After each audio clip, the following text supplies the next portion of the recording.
There's a large medical device manufacturer called Zimmer Biomet, which recently had an SAP failure, and now they're suing their provider for $172 million. What are some of the lessons we can take away from this massive SAP failure? That's what we'll talk about here today.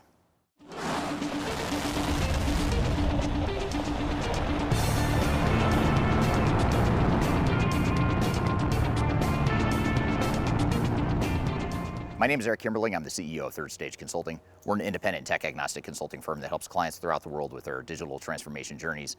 And a company called Zimmer Biomet is a company that provides and manufactures medical devices.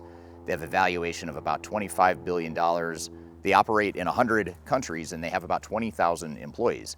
They recently decided to embark on an SAP S/4HANA implementation, and it was a complete disaster. Now, this is all despite the fact that they were promised the Earth, the Sun, and the Moon, and those benefits and the business value they expect to get out of the implementation never materialized. In fact, they got the opposite in terms of business value. So what I wanted to do today is talk about some of the lessons learned, talk about what happened with this failure, and talk about what it means to you and some of the pitfalls that you can avoid as part of your SAP S/4HANA implementation. Now, if you'd like to learn more about how to make your SAP project successful, I encourage you to read our Guide to Successful S/4HANA Implementations. It contains a number of best practices and tips that we've seen from helping so many clients through their S/4HANA implementations over the years. You can read that by scanning the QR code right here or go to the links below.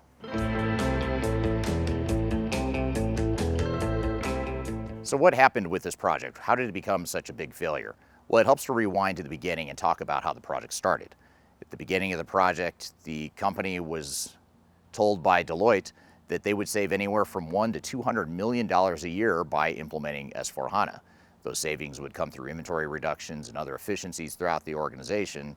However, that business value never materialized, and I'll talk here in a moment about what actually happened post-go live.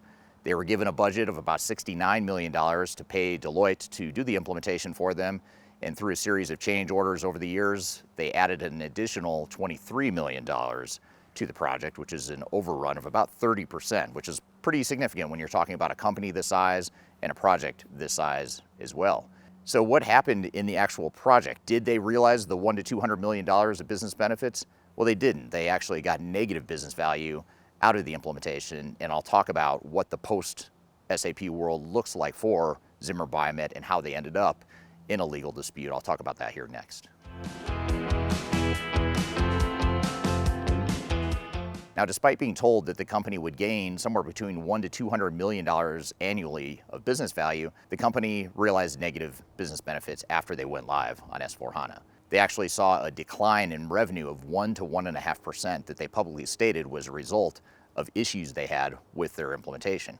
Now, just to give you some context, 1 to 1.5% revenue loss doesn't sound like a huge number, but in this case, that equated to about $75 million per year in lost business. In addition, this revenue loss that they publicly announced resulted in a $2 billion market capitalization hit to the value of the company.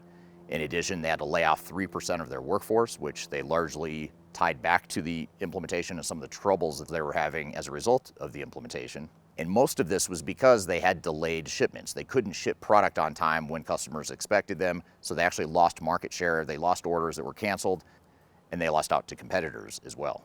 Now, in addition, as if this wasn't all enough of a problem for Zimmer Biomet, another challenge was that they had executive departures, including their CEO. The CEO of the company left, they brought in new executive team members, and that created a bit of turmoil as well. And the other interesting thing that I would advise you not to do, that this company did, is that they decided to go live on the July 4th weekend in North America. And if you're from North America, you know that's a big summer holiday, and that is probably the worst time you would ask your employees to work extra to go live on a new system. So all of these things are signs and signals of a massive failure that could have been avoided, and that's what we'll talk about today, are some of the things that you can do to avoid some of the same challenges that they had during their implementation.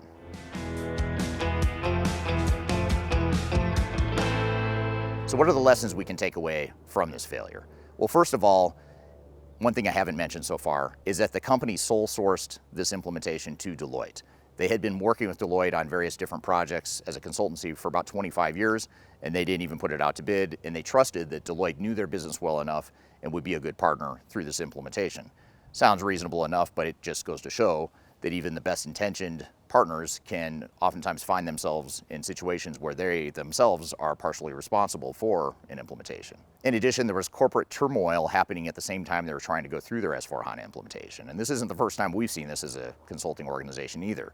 When an organization is going through massive strategic changes, mergers and acquisitions, executive turnover, whatever the changes might be, that backdrop makes it very difficult, if not impossible, to succeed during an implementation. And that's why you want to make sure that you, at the very least, take these considerations into account and factor them into your overall planning. And best case scenario, you want to address those situations and those risks first before you start embarking too far on a big, massive digital transformation. Another lesson from this failure is that the company didn't seem to have control over their vendors. They didn't have the right governance in place to control Deloitte and their activities, and instead Deloitte ran the project, and through a series of change orders, they were able to maximize their revenue and profit, but ultimately that harmed this organization to the point where now they're suing for $172 million in damages. Another lesson from this failure at Zimmer Biomet is that you want to have realistic expectations and a realistic timeline and budget going into the project. Now, I don't know if the initial estimate here of $69 million for the S/4HANA implementation was ever realistic, but given the fact that it ran 30% over, something was wrong there. And oftentimes we find that the initial budget that was set, the initial estimate was based on overly optimistic assumptions or unrealistic assumptions, which then leads to an unrealistic set of expectations around time and budget. So making sure you have a realistic timeline and budget in place and in mind is something that's very important as well. And then a final takeaway I'll leave you with here as it relates to this failure is how AI could have helped this project. And I know there's a lot of hype around AI right now, but one thing that you have to consider, especially if you're leveraging one of the big consultancies like a Deloitte, is you want to make sure that you're looking at ways that you can be using AI to automate what Deloitte has historically charged high rates for to produce. So for example, in the past, you would have offshore resources that you could offshore development to, or you might have junior resources that are creating a bunch of PowerPoint decks or training materials. A lot of that work now can be automated through AI, so you have to poke holes in the proposals you're getting from any big system integrator to ensure that they're taking advantage of AI and that you're getting the most efficient offering that you can get. Now, you don't want to be unrealistic about how AI can help your implementation, but it is something that should be driving down costs, not leading to massive overruns like was the case here. So these are some of the lessons and takeaways from this implementation, but I'd love to hear from you. What do you think the biggest failure points are here? Or what are some of the things that you think are most commonly the cause of S/4HANA implementation failures? I'd love to hear your feedback below. And in addition, please don't forget to download our guide to successful S/4HANA implementations. You can read that by scanning the QR code right here or go to the links below. So I hope you find this information useful and hope you have a great day.